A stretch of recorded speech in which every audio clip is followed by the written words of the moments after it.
দেশে আবারও চোখ রাঙাচ্ছে করোনা ভাইরাস। 5 বছর আগে এই ভাইরাসের কারণেই থমকে গিয়েছিল পৃথিবী।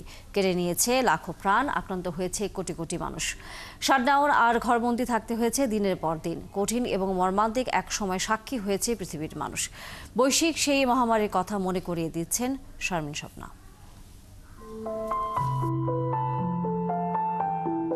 2019 সালের 31শে ডিসেম্বর বছরটির শেষ দিনে চীন থেকে একটি বার্তা যায় বিশ্ব স্বাস্থ্য সংস্থার কাছে। তখনও পৃথিবীবাসী বুঝতে পারেনি নতুন বছরটি কতটা ভয়াবহ এক সময় বয়ে নিয়ে আসতে পারে। চীন সেই বার্তায় জানায় উহান প্রদেশে নিউমোনিয়ার মতো একটি রোগের দ্রুত বিস্তার ঘটছে। নড়েচড়ে বসে বিশ্ব স্বাস্থ্য সংস্থা WHO। অতীতের অভিজ্ঞতা থেকে শিক্ষা নিয়ে দ্রুত পৃথিবীর দেশে দেশে চীনের সেই বার্তা পৌঁছে দেওয়া হয়। কিন্তু ধারণার চেয়ে দ্রুত গতিতে উহানে ছড়িয়ে পড়তে শুরু করে ভাইরাসটি। সানবিট সব দিবে সামাল। সানবিট ম্যাজিক প্রেস ডিশওয়াশিং এর মাথা ঘোরানো সলিউশন। বাড়তে থাকে মৃত্যু। পরিস্থিতি চরম আকার ধারণ করছে। উহানে জারি করা হয় টোটাল শাটডাউন। চীনের উহান থেকে খুব অল্প সময়ের মধ্যে ইউরোপ, আমেরিকা সহ পৃথিবীর সব মহাদেশেই ছড়িয়ে পড়ে কোভিড-19 নাম পাওয়া করোনা ভাইরাসটি। বিশ্বজুড়ে সংক্রমণের পরিপ্রেক্ষিতে 2020 সালের 11ই মার্চ করোনাকে বৈশ্বিক মহামারী ঘোষণা করে বিশ্ব স্বাস্থ্য সংস্থা WHO। সেই সঙ্গে দেশগুলোকে করোনা মোকাবেলায় জরুরি ভিত্তিতে পদক্ষেপ নেওয়ার আহ্বান জানানো হয়। কিন্তু কোনো কিছুতেই ভাইরাসটির বিস্তারকে নিয়ন্ত্রণ করা যায়নি। দেশ থেকে দেশে, এক জনপদ থেকে আরেক জনপদে লকডাউন আর শাটডাউন দেওয়ার পরও বিশ্বের 70 লাখ মানুষের প্রাণ কেড়ে নেয় ভাইরাসটি। করোনার মৃত্যুর মিছিলের পাশাপাশি পৃথিবীর মানুষকে মানিয়ে নিতে হয় নতুন এক জীবনধারার সঙ্গে। লকডাউন আর বিধিনিষেধের বেড়াজালে আটকা পড়ে মানুষ।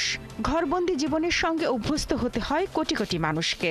বাড়িঘরের জানালা দিয়ে তারা এমন এক পৃথিবী দেখতে শুরু করেন যার সঙ্গে তারা পরিচিত ছিলেন না কখনোই। বিশ্বজুড়ে জাতীয় নেতারা টেলিভিশনের পর্দায় হাজির হয়ে লোকজনকে ঘরে থাকার পরামর্শ দিতে শুরু করেন। বন্ধ হয় তাদের বিদেশ সফরও।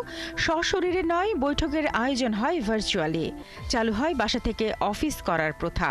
শুধু তাই নয়, করোনার থাবায় থমকে পড়ে ব্যবসা বাণিজ্য। বিপর্যস্ত হয় বৈশ্বিক অর্থনীতি। বৈশ্বিক মহামারী থেকে রক্ষা পায়নি বাংলাদেশও। 2020 সালের 8ই মার্চ দেশে প্রথম করোনা রোগী শনাক্ত হয়। এরপর 18ই মার্চ প্রথম মৃত্যুর ঘটনা ঘটে।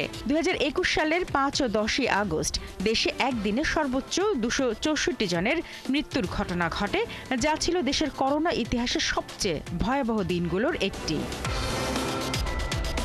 শেষ পর্যন্ত করোনা ভাইরাসের বিরুদ্ধে রুখে দাঁড়ায় মানুষ। ভাইরাসটির জিনগত বৈশিষ্ট্য নিরূপণের 1 বছরের কম সময় করোনা প্রতিরোধী টিকা আবিষ্কার করে ফেলেন বিজ্ঞানীরা। জরুরি পরিস্থিতি বিবেচনায় একে একে টিকার অনুমোদন দিতে শুরু করে আমেরিকা, ব্রিটেন ও বিশ্ব স্বাস্থ্য সংস্থা। অবিশ্বাস দ্রুতগতিতে দেশে দেশে শুরু হয় টিকাদান কর্মসূচি। টিকার প্রভাবে ধীরে ধীরে দুর্বল হতে শুরু করে করোনা ভাইরাস। পৃথিবী জুড়ে কমতে শুরু করে দৈনিক সংক্রমণের হার।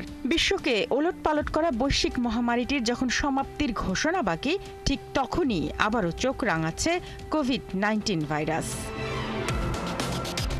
শারমিন স্বপ্না, 71।